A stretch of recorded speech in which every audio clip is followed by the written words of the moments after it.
My name is Rosalind. I'm a housewife. I'm currently living with my husband Kevin's family. My father-in-law has passed away, so it's me, my mother-in-law Emily, Kevin, and our 6-month-old daughter sharing the house. But let me tell you, Emily is someone I can't let my guard down around. She's super protective of Kevin, even checking to see if his shoelaces are tied. She hasn't cut the apron strings yet. That would be fine, except she calls me the thief who stole Kevin. I'm at my wit's end. I've tried just to ignore her and not to get too involved in her life. But there's a limit to that too. Whenever I'm doing housework, she has something to complain about. If you wash dishes like that, they won't get clean. Do it right. Or, your cleaning is too shallow. Spend more time and vacuum every corner. I thought I was doing everything properly, but she always starts with criticism. I didn't know what to do. Worse still, Kevin doesn't do anything to stop her. All moms are like that. Just get along, is all he'd say. I'm not looking for advice on how to get along. I want him to stop her. But even if I say that, he only responds with, "Mother-in-law and daughter-in-law conflict is your issue, not mine." So I couldn't count on Kevin, and Emily made life unbearable every single day. My only solace was raising our newborn daughter. I can honestly say my daughter keeps me sane. But recently, Emily came up with a new way to harass me. "You're cheating on Kevin, aren't you?" "What?" I couldn't help but raise my voice. I had no idea why she would think that. When I asked her why, she said, "Kevin's coworker has been mentioning your name a lot lately. Why would his coworker know about you?" I had no clue. Maybe Kevin told his coworker about me, but Emily wouldn't even consider that. She kept calling me an adulteress and even started saying that our daughter was the product of an affair. This kid is genuinely mine and Kevin's, I swear. I'd even be okay with a DNA test. But whenever I suggest that, Emily just dismisses it, saying, "Science isn't trustworthy." If you can't trust science, then what can you trust in this world? But that's just how Emily is. She never stopped accusing me of cheating and kept harassing me. At times, she'd splash water on me or intentionally startle our daughter, who I was carrying on my back, making her cry. Having to soothe my crying daughter each time was mentally draining. My daughter was undoubtedly stressed too. Through all this, Kevin didn't lift a finger to help. What does he think of our daughter and me? Days passed in this toxic environment of Emily's harassment and Kevin's indifference. Then Kevin decided to invite a colleague over for dinner. Turns out, it was the same colleague who had ignited the cheating rumors in the first place. Thinking this could clear the air, I agreed to join the dinner party. On the day of the dinner party, I was eager to clear up the misunderstanding, but as soon as it started, Kevin and Emily chugged their beers. Meanwhile, I was stuck making appetizers. No chance to clear the air at all. I really want to resolve this misunderstanding, but finding the right moment to talk with my colleagues has been impossible. While I was wondering what to do, Emily and Kevin got completely drunk. There's no way I can clear things up now. Then Emily starts to make a scene. Worried that she'd break stuff, I tried to stop her. Big mistake. Emily grabbed me and yelled, "You cheater! Don't slack off!" and poured beer all over me. I was okay, but the beer splashed on our 6-month-old daughter as well. She ingested some of it. Neither showed any concern that our daughter had consumed alcohol. Thankfully, the sober colleague realized the gravity of the situation and called an ambulance. Kevin and Emily were angry, saying, "You ruined our good time." But they were far from rational. Who gives a baby beer? Yet they're not worried at all, which is just unbelievable. My daughter and I had to rush to the hospital in an ambulance, and she had to be admitted immediately. The coworker has come along looking incredibly apologetic. It's not the coworker's fault, but still. The next day, thankfully, my daughter was out of danger. but they decided to run some tests and keep her in the hospital for another day. When I returned home, both Kevin and Emily were glaring at me. "See, I told you, this woman can't be trusted," Emily said to Kevin. Emily was giving Kevin an earful. She said that me going to the hospital last night with my colleague was proof of an affair. I was baffled, truly. My daughter could have lost her life, and her real father wasn't even there for her. I think that's a lot more serious, don't you? Emily came up to me and said, "You cheating witch! You went to a hotel, not a hospital, didn't you?" I couldn't take it anymore. I raised my hand to slap her. Then Emily shrieked, "Oh my God, she's hitting me! I knew she was a devil!" Kevin took Emily's side, making me out to be the villain.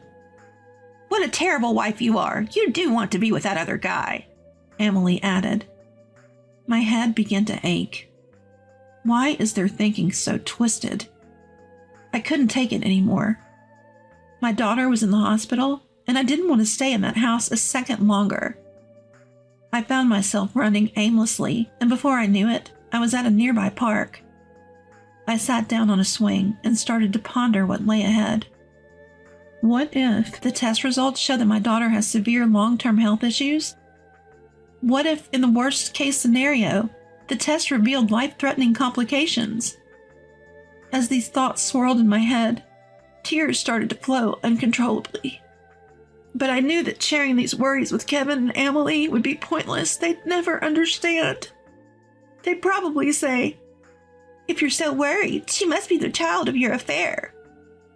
How could they be so callous toward their own daughter and granddaughter? Lost in thought, my colleague appeared at the park. My coworker listened to my worries and concerns, occasionally nodding along. Getting it all out felt like a weight lifted off my shoulders. I was embarrassed to cry in front of my coworker, though. Once I had cleared my mind, I decided to ask my coworker something that had been bothering me. "Why did you tell Kevin my name?" Kevin's colleague had something surprising to say. It was a golden opportunity to get back at Kevin and Emily for all the awful things they had done. With my colleague's help, I planned my perfect revenge. "The moment you walk in, look who's with her," Emily spouted as I returned home. Kevin glared at me with contempt. "I can't believe it. I thought you were a good colleague." I let out some harsh words toward my coworker. It seemed like they didn't want to admit that they might be wrong. My coworker looked upset and started to say something, but I interrupted. "Kevin, you're getting fired." Kevin looked confused and said, "What?" Clearly, he didn't understand what was going on. Well, it's understandable. This is pretty out of the blue. I decided to explain things step by step. "My uncle is the CEO of the company where you and your coworker work." "What? Your relative?" Kevin's astonished. Can't blame him. Even I didn't know this at first. I've been friendly with my uncle since I was a child. He always treated me well. This New Year's, he was even moved to tears seeing my newborn daughter. He had always said I could turn to him if I ever needed anything, but I never thought he'd be Kevin's boss. The reason our coworker knew so much about me is because my uncle showed off pictures of me and my daughter at a party. It's clear he truly cares about me. "So why am I getting fired?" Kevin interrupted my explanation. I thought it would be obvious why he's getting fired, but Kevin seemed slow to catch on. My daughter was urgently hospitalized. My uncle naturally was furious. My coworker had reported the incident to my uncle, and as a result, Kevin, the mastermind, was going to be fired. Kevin still wasn't convinced. "This is ridiculous. You can't fire me over something like this." I wanted to say the same thing about his ridiculous claim. Sure, Emily was technically the one who spilled the beer, but Kevin didn't stop her. "Kevin, why didn't you stop her?" When I asked Kevin, Kevin said, "I thought that baby was a result of an affair between the coworker and you." How long will he keep saying such stupid things? I was too stunned to respond. Then Emily chimed in. "Exactly. It's your fault for having an affair in the first place." Emily seemed very angry, but her claim had no basis. My coworker and I never had an affair, and we've clarified this to my uncle. No matter how much Emily shouts about an affair, her claim won't hold water. Just being fired wouldn't be enough for me. I had prepared something for this moment. Sign this. What I presented to Kevin was a divorce petition. He was shocked yet again. Perhaps he never imagined things would go this far after all the terrible things he'd done. If you think I'm just here for your convenience, you're sorely mistaken. Are you kidding me? There's no way I'm agreeing to a divorce. Kevin brushed off the divorce papers I had presented. Even if you refuse the divorce, we'll just end up in mediation. I have detailed notes on every wrong you've committed against me, complete with dates. With ample evidence documented, mediation would likely swing in my favor. So even if Kevin refuses to divorce, it would only waste time and money if we went to mediation. I'm asking you to stop this pointless resistance. When I told Kevin this, he burst into tears, saying, "Please don't divorce me. I don't want to lose my job either." Well, he should have thought of that before allowing Emily to harass me. Now it's too convenient for him to ask for forgiveness. Throughout this conversation, Emily looked on blankly, as if this had nothing to do with her.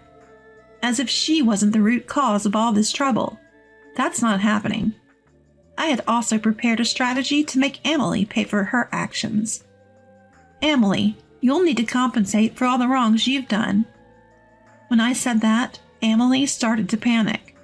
Why me? We were talking about Kevin. While Kevin is guilty, the direct harassment came from you, Emily. It would be strange if you weren't punished. Both Kevin and Emily refused to accept it and began making excuses.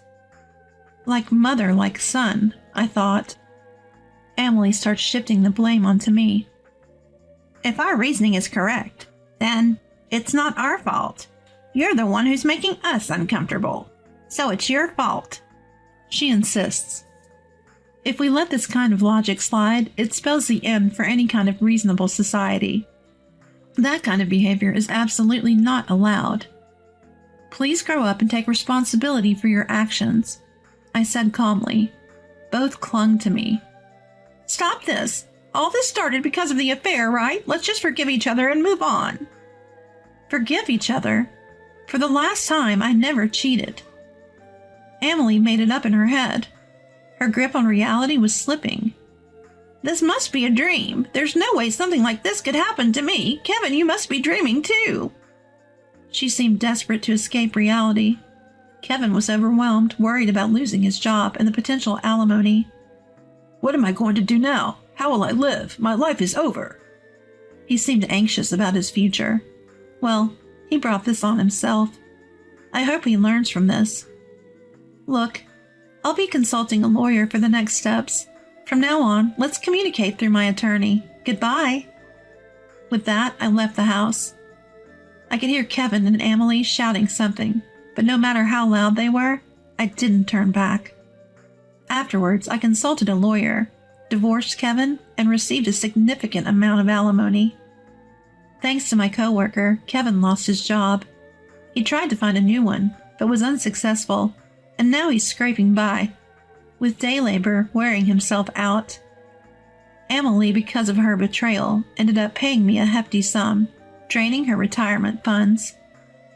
She couldn't get by on her pension alone, so she started part-time work at a supermarket, but she hurt her back lifting heavy things and ended up bedridden. Kevin had to step up and take care of Emily. Despite having no prior caregiving experience, the burden became so overwhelming to him that he had to quit his day job.